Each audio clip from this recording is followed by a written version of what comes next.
मंत्री गिरीश महाजन बोलतायत, थेट जाऊयात। या सगळ्या महिला काम करतायत, त्यांचा उत्साह बघून खरोखर मला खूप आनंद झाला। अतिशय काही काही ठिकाणी मोठा टर्नओव्हर महिलांचा या ठिकाणी आहे। आता मला एका महिला सांगितलं मला 3 कोटी रुपये कर्ज या ठिकाणी मंजूर झालेलं आहे।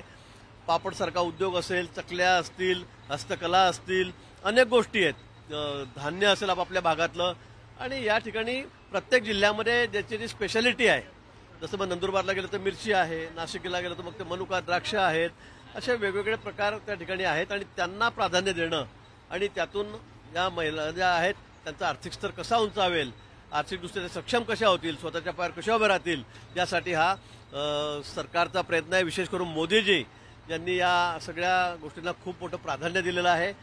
बँका मोठ्या प्रमाणामध्ये अर्थसहाय्यांना करतायत।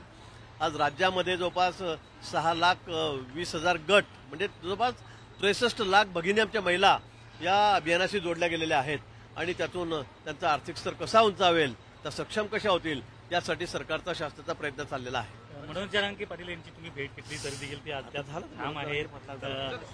पॉलिटिकल एक 2-3 झाला ना आता जरांगे पाटील एक पॉलिटिकल एक 2-3 पुढे घेतो आता जरांगे पाटील झालं ना। उद्धव ठाकरे को बुलाया नहीं गया है, आपने कहा वीवीआईपी लोगों को ही बुलाया जा रहा है। संजय राऊतांनी टीका केली आहे की पंतप्रधान नरेंद्र मोदी हेच वीआयपी आहे। आणि मला वाटतं तिथे अयोध्येला 8,000 ते 8,500 लोकांना पासेस आलेले आहेत, त्यांना निमंत्रण आलं, त्यांना बोलवलेलं आहे। आता हे म्हणता आम्ही केला तर सगळ्या जनतेला माहिती आहे, राज्याला माहिती आहे, देशाला माहिती आहे उद्धवजींचं काय योगदान आहे अयोध्येमध्ये, अयोध्येच्या राम मंदिराच्या बाबतीमध्ये, हे आपल्या सर्वांना माहित आहे।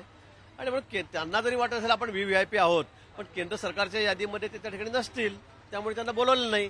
त्यात सारे आमदार आहेत, एमएलसी आहेत, पहिल्याच टर्मचे आहेत, आणि म्हणून मला वाटतं की हा काही चर्चेचा विषय होऊ शकत नाही। सरकारने जे व्हीव्हीआयपी आहे, खऱ्या अर्थाने व्हीआयपी आहेत किंवा त्यांना जे अपेक्षित आहे वेगवेगळ्या क्षेत्रातले, त्या लोकांना त्या ठिकाणी बोलवलेलं आहे। हिंदी मध्ये सांगा, आपने बताया की